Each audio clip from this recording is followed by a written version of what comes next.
80% of a sales conversation, you should be listening. 20%, you should be doing the talking. You're basically a guide, very similar to if you go to a museum.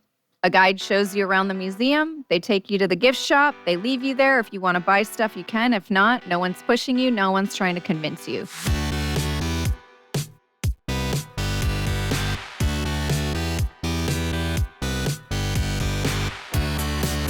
You're listening to The Successful Bookkeeper with your host, Michael Palmer. Listen each week as inspiring guests share their secrets of success to help you increase your confidence, work smarter, and build a business you love. This episode of The Successful Bookkeeper is brought to you by PureBookkeeping.com, the proven system to grow your bookkeeping business.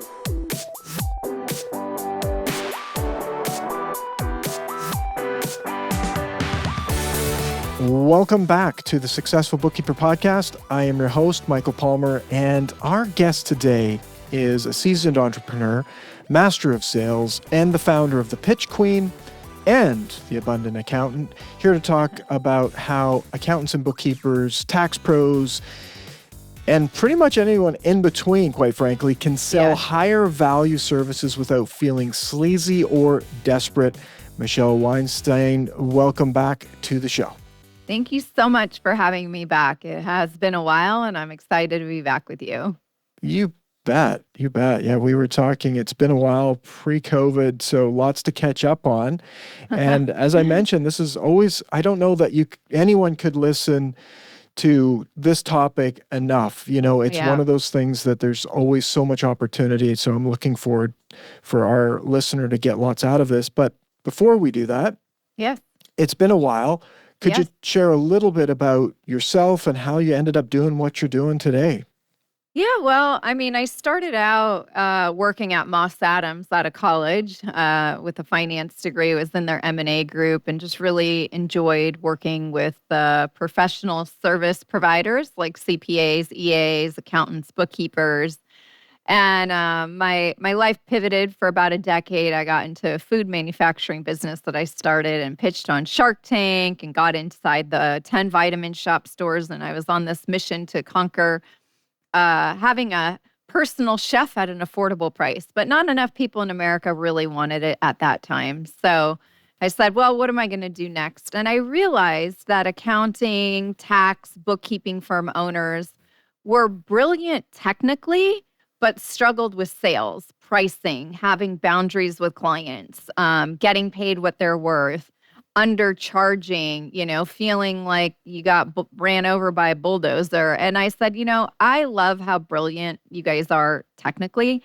I can help with this sales stuff. You like structure, you like systems. It is all possible.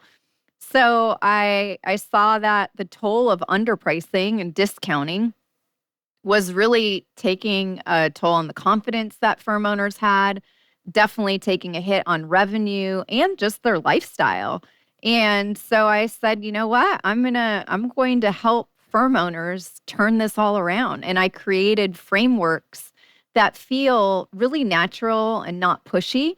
And so that's when the Abundant Accountant was born back in like 2018. And I started the Abundant Accountant podcast back then too, where we help firm owners ditch the free work, raise fees with confidence, and create a firm that really supports your life. If you want to put away money for retirement, go on vacations every quarter, not have to be up against deadlines all the time, never have accounts receivable, never have to send a proposal or quote and get ghosted again, so that you can have the time freedom that you've always dreamt of having.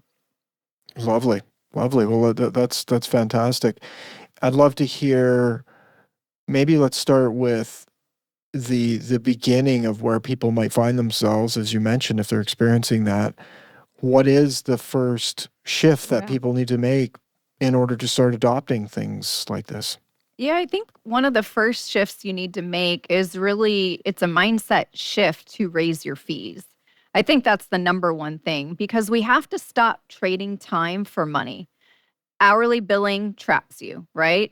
It gets you in the cycle of undervaluing yourself. Discounting just to get a client to sign up with you and think that you're going to charge more in the future is another trap. doing free work, answering quick questions, answering an abundance of emails and never getting paid for it is a trap. So that's the number one thing is we have to make that first mindset shift to raise our fees and say enough is enough. And we have to see our services as outcomes and transformations and not tasks and not bookkeeping and not I'm doing a tax return. But yet see that what you do is actually a solution to a massive problem that your client has.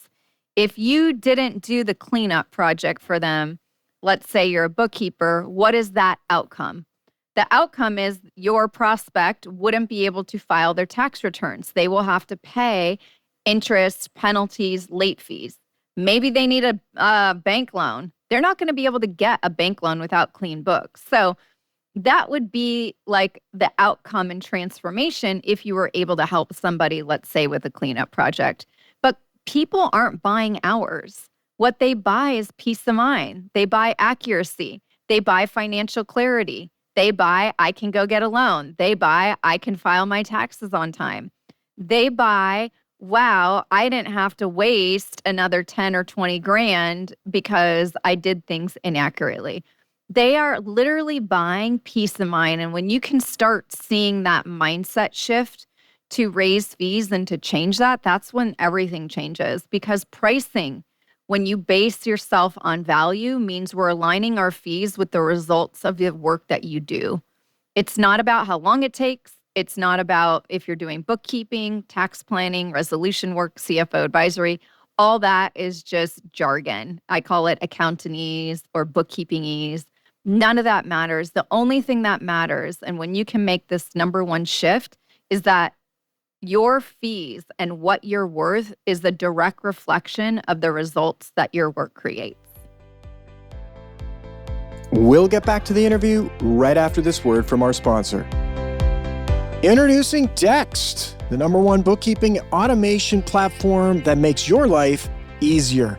Dext captures your client's data with incredible accuracy and delivers it seamlessly into your workflow, integrating with over 30 accounting softwares. Imagine having more time to focus on what truly matters, like helping your clients, growing your firm, or taking a well-deserved break. With Dext, you can trust the data is accurately extracted, categorized, and submitted every time. What if communicating with your clients could be simple? Your clients can easily send in their records via mobile, email, or drag and drop. With built-in reminders, everyone stays on the same page, eliminating the hassle of endless email chains. Are you ready to streamline your bookkeeping processes? Join thousands of accountants and bookkeepers in the Dext community. Go to thesuccessfulbookkeeper.com/Dext to book a demo today and see how Dext can make your work life easier. Thank you for hearing from our sponsor. Now let's get back to the interview. You know, it all makes sense. I think in terms of anyone that's going to do something like this, there's that unconscious resistance, if you will. Right. And I've seen it with myself. I've seen it with other people. And anything new, anything that sort of goes against the construct, that deep construct that someone has, it's like almost tearing flesh off. Totally. How have you, and I'm sure you've seen it yourself, and there's people who probably come into your program or work with you. Yeah. It's just like, boom, it happens all of a sudden. And it's just like that person needed that one little bit of information. I'd love to hear some of those stories. Yeah, we have hundreds of testimonials on my website, theabundantaccountant.com.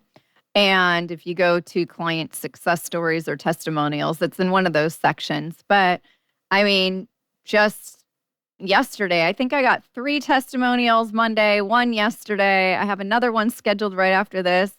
It just happens so quickly, and it can happen within the first week of working with us. And that is the thing that propels people. So let me find one to share with you.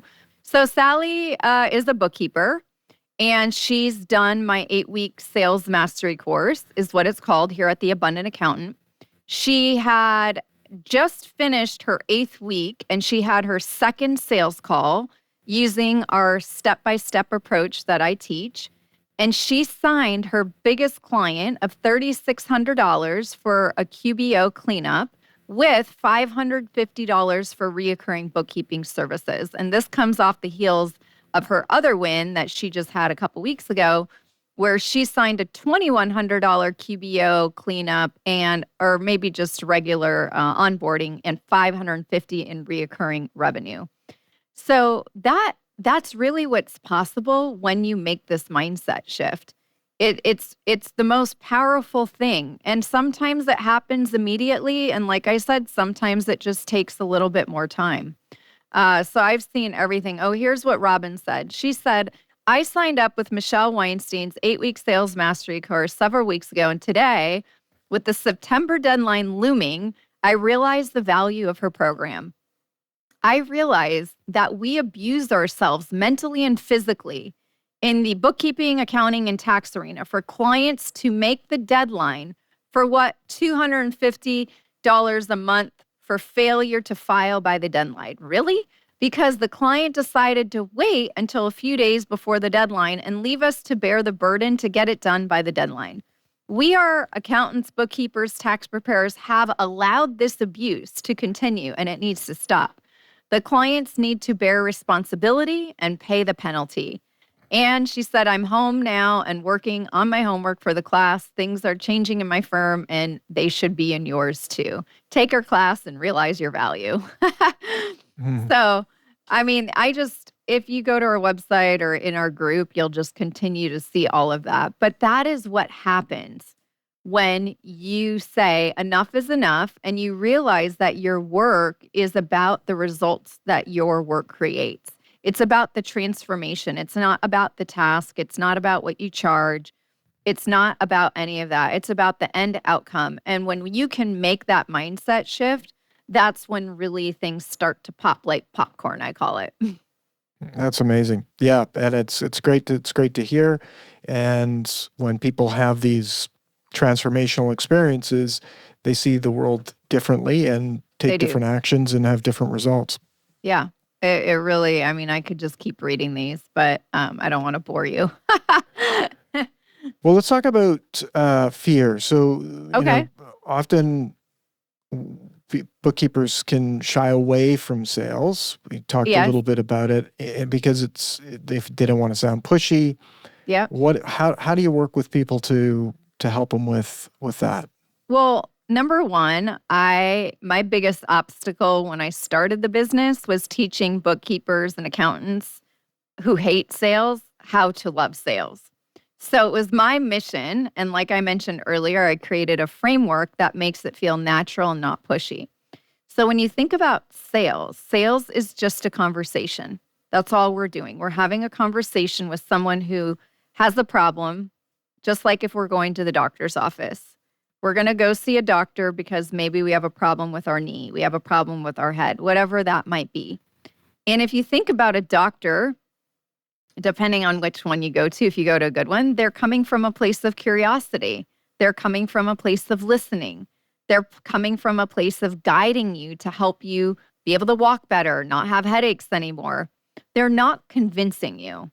Have you ever noticed that, Michael? When you go to a doctor, right? So what if you some of them are. Well, some of them just want you out of there.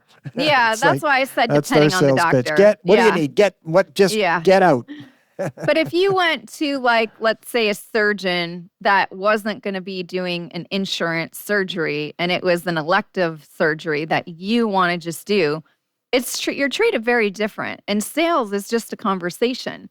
So yeah, I think physicians often do reverse sell, which is, I've had surgery before, different things that I've had to do, where it's very interesting how they're actually, it's almost like it's a trial. Yeah. Reverse sale, which is like, there's a lot of work. We're going to do this. There's going to be a lot of recovery. They're really trying to gauge commitment level. How serious are you? Yeah. And in a sales conversation, we do the same thing. So we come from a place of curiosity. We become really good listeners. 80% of a sales conversation, you should be listening. 20%, you should be doing the talking. You're basically a guide, very similar to if you go to a museum. A guide shows you around the museum. They take you to the gift shop. They leave you there. If you want to buy stuff, you can. If not, no one's pushing you. No one's trying to convince you. But what we have to do, Michael, is set the tone up front. So just like a doctor, right, is trying to gauge your commitment, we want to do the same. So, I'm going to ask you a few questions to really uncover what's been the biggest challenge here in your business. And the whole time I'm listening for if I could support you and what that could look like. And if I feel that you're a good fit, then I'll definitely let you know what that would look like and we can go through next steps. That's a very crucial sentence at the start of any sales meeting because you want to make sure they understand that you don't work with everyone. You're here to see if they're a good fit. And that's what has you also be in the control or power position. So when we talk about the questions we want to ask, we want to make sure to focus on their pain points and what they want to do. If they want to walk again, they don't want to have headaches. What are their problems that they're currently having that keep them up at night that you can eliminate with the vehicle that might be your bookkeeping, might be your cleanup projects, that might be your tax planning, whatever that might be. But we want to make sure that your prospects feel heard and they lean into you. And when you ask really good questions, that's what happens. So there is no pressure. There is no convincing. It's really just about building that relationship and solving these problems together, but ultimately seeing if they're a good fit or not.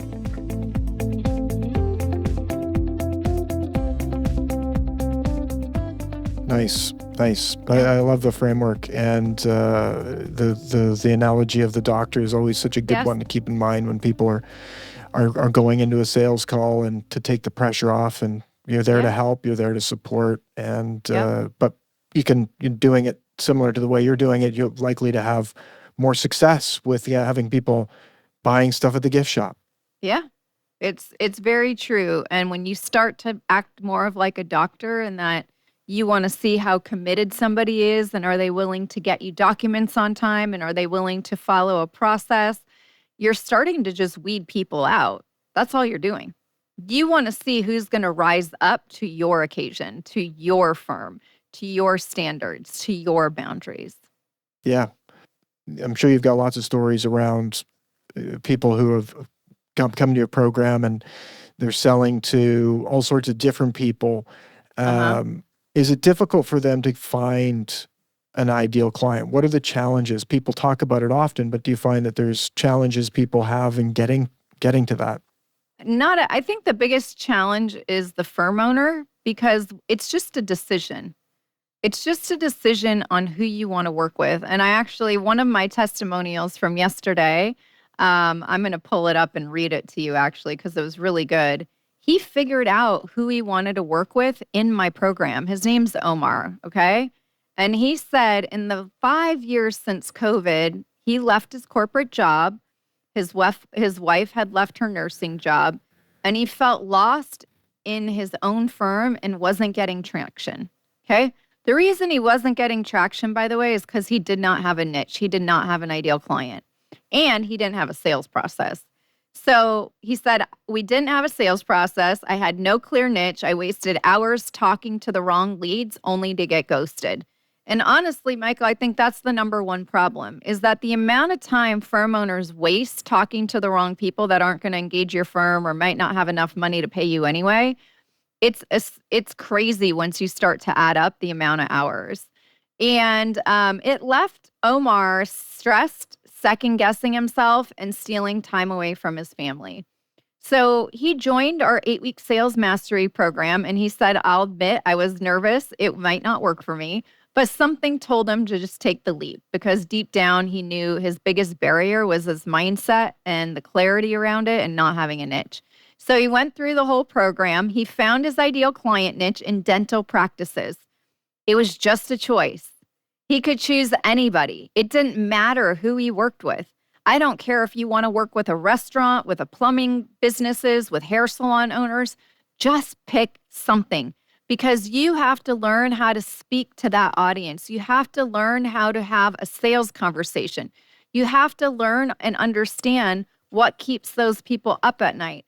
if for some reason you start speaking to dental practices and you have everything created for that, and for some reason, another, let's just say, coach comes by as a great opportunity for a potential client, you can still work with them. It doesn't mean you have to say no, but it just means that you have a guide. It's like having a GPS, Michael, in your phone and not putting an address in it, and you're just driving around in circles. That's what not having a niche for a business is doing to you. It's wasting time talking to the wrong leads and sending out proposals and getting ghosted all the time. It's like driving around in circles, like, when you're flying and they can't land, so they fly around the airport until they like run out of gas until they finally are allowed to land. That's what it is. You just keep wasting time up in the air. So he picked his niche with dental practices. He doubled his fees for all of his existing clients. He also collected $25,000 of old AR that he thought was never going to get collected. And he shifted from a scarcity mindset to an abundance mindset. And you might be saying, well, Michelle, how is picking a niche an abundance mindset? Well, it's because you're actually deciding who you want to work with instead of saying, I'm just going to take everybody and anybody because I have to make payroll, I have to pay my rent, I have bills to pay. That's a scarcity mindset. That's not an abundance mindset. And so for Omar, he shifted to that abundance mindset. And he said, I stopped chasing the wrong people and started leading conversations with confidence. And now he spends more time at home with his kids instead of feeling stuck in stress spirals after wasted time on sales calls with prospects that he would never work with anyway. And then he told me at the end, I wish I would have found the Abundant Accountant 8-week sales mastery program 5 years ago, but he's grateful he did. And now he has clarity, confidence, and a process that will support his firm and his family life that he wants. So that's great. the power of having a niche. I can't express it enough. And I'm actually right now doing one of our Freedom Firm challenges, which, a niche is one of the biggest things. A niche is not about a service that you provide. It's not that you provide bookkeeping. That's not a niche. Like for me, my niche is accounting, tax, bookkeeping, fractional CFO firm owners. That's my niche. I don't work with anyone else. Have lawyers reached out to me to teach them this? Yes. Have other people in different industries reached out? Yes. And I've said no because I just don't want to. So who do you want to do your best work with and who makes you happy? Like I said in the beginning, I worked at Moss Adams before, and I loved working with technically brilliant people like you. So after my decade in the food business, I said, I don't want to work with that kind of person anymore. I want to work with someone who's professional, who's really smart. Many of you guys have EAs and CPAs. Some have MBAs. Some have masters in tax. Some are just really smart bookkeepers that have been doing this for eons, right? That was a decision that I made. And that's the boundary that I set. I said, I want to help professional service providers that like systems, that like structure, and that will just follow what I say. Because when you do that, they get great results. And that's what happens. So when you pick a niche, that's what happens. You can think about who energizes you instead of who drains you. If you've had clients for a while, who have been your favorite clients versus the ones you've hated the most? Think about it. If you're brand new, just think about, where I was brand new when I started, I had 0 clients, now I've helped over 1,000. So, think about and narrow the focus to create your messaging of those that will resonate with you. That's my 2 cents on niching.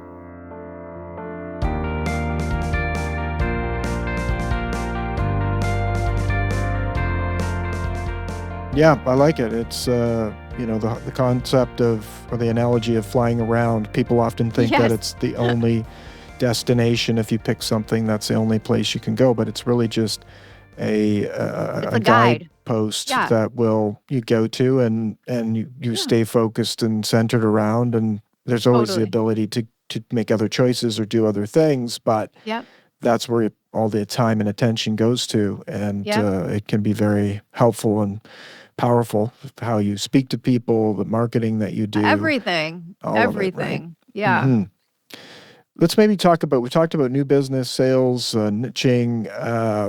what about, existing clients and revenue growth from your own existing client base? How do you help people figure out how to grow the book of business? Yeah, well, I mean, growing revenue from your existing client base is the number one low-hanging fruit that you can generate the most amount of revenue in the least amount of time.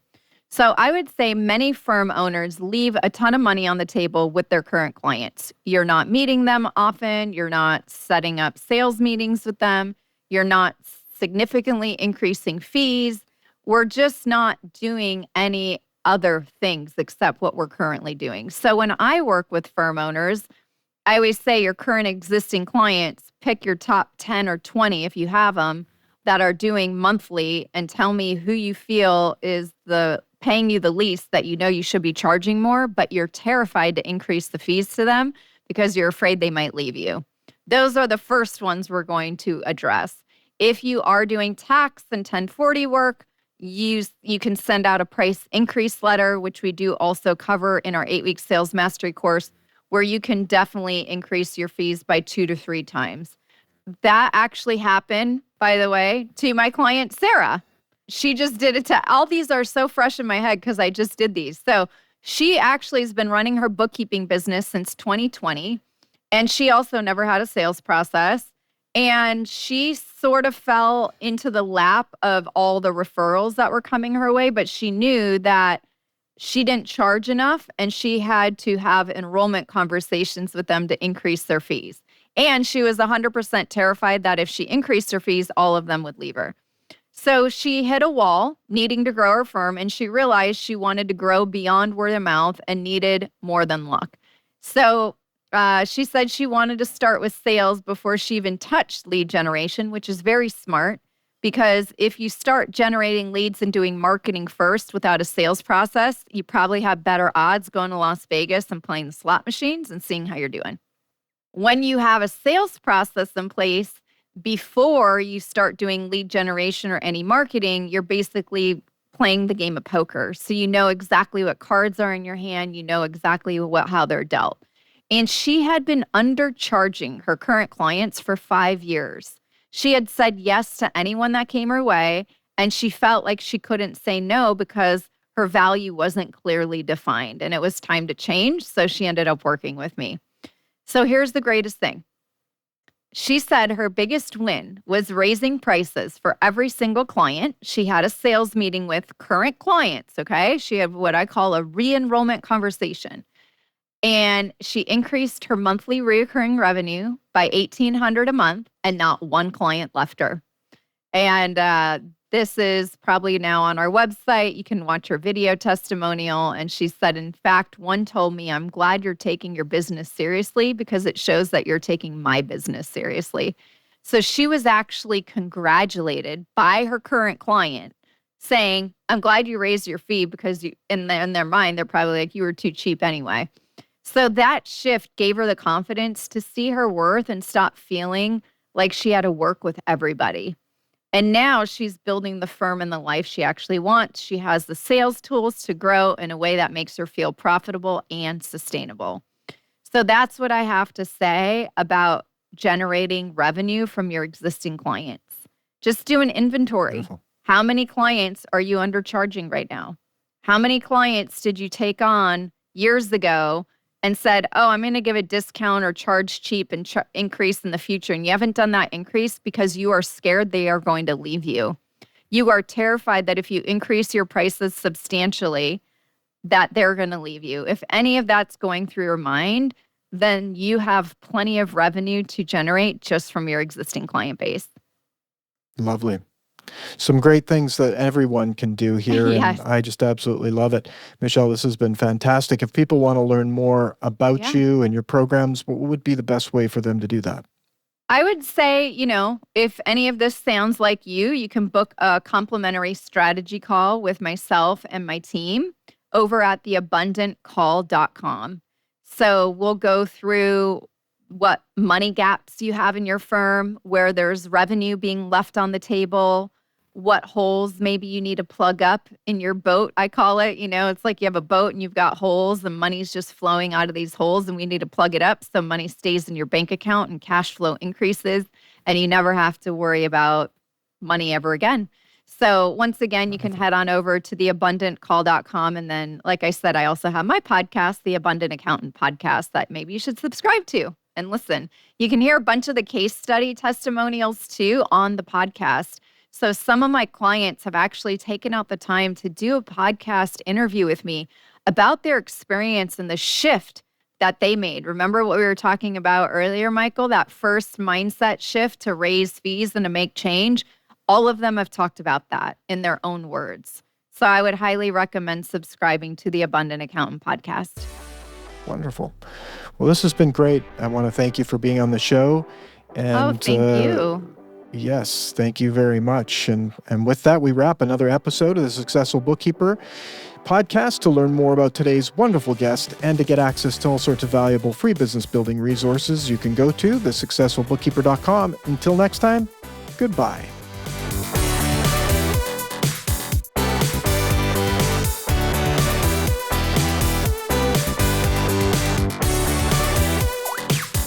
You've been listening to The Successful Bookkeeper with Michael Palmer. For more information and to download the resources mentioned in this episode, please visit us at thesuccessfulbookkeeper.com. Thank you for listening.